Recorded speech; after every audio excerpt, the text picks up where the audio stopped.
How to make the perfect medieval beef and chicken stew.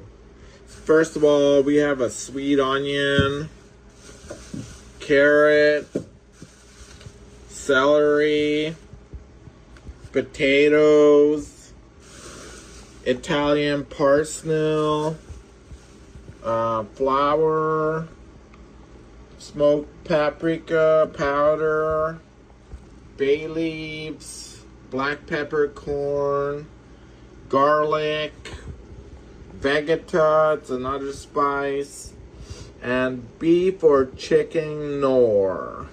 It also adds to the flavor of the soup.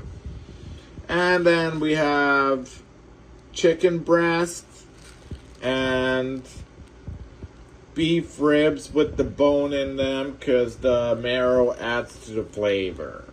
So let's get into it. First of all, we get our pot out, a big pot, and we add a little bit of oil, like so. Then we add the sweet onions, and then turn it, mix it all up, and turn it on max. While we are waiting for the pot to start simmering, we're cutting up all the veggies and adding them to the pot. And now that it started sizzling, we turned it down halfway, and then we're adding the celery. And now we're adding the carrots.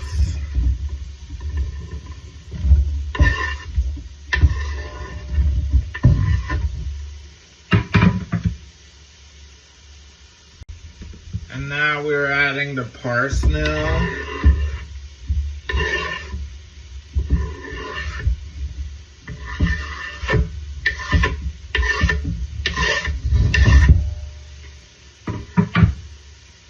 In the meanwhile, we're stirring them all up.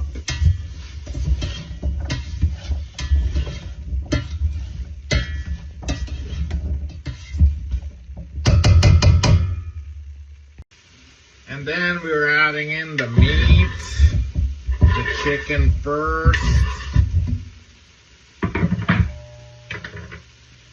And then we're adding in the beef ribs with the bone slices in them. See, there's bone over there, bone marrow, which adds to the flavor of the soup.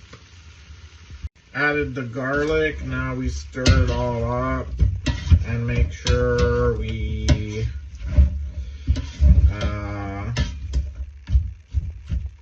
push the meat down to the bottom so it will get burned a little bit before we really start cooking.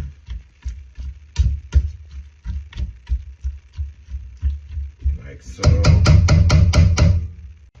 And then we start adding the potatoes. You gotta peel them. I think you need about 10 potatoes, average size. Fill up the pot halfway. And now we add the nor. Now we add 3-4 bay leaves, a pinch of peppercorn, a quarter of a spoon of vegeta, a big spoon of paprika, smoked paprika. And now, once all the ingredients are in, we fill the pot up to the level of the potatoes and turn up on max for like 10 minutes until it starts boiling. And now that it's boiling, we turn the pot down halfway or so, a little bit less than halfway, and we stir it. And then we set the timer for like 1 hour.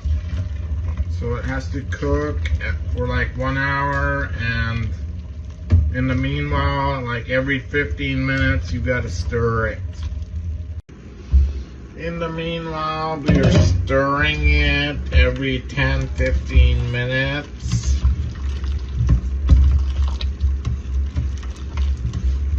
potatoes are getting pretty soft, so that's good.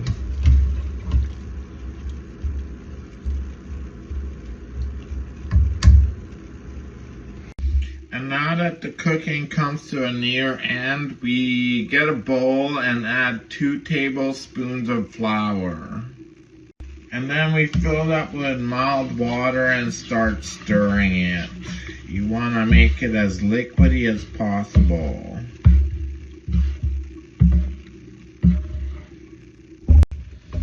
Now we want to add the liquid flour into the stew and start stirring it.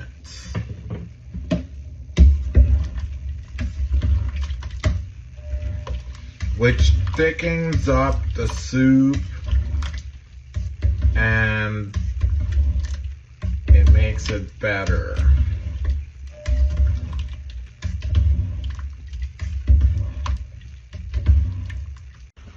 Well, here it is, the final product.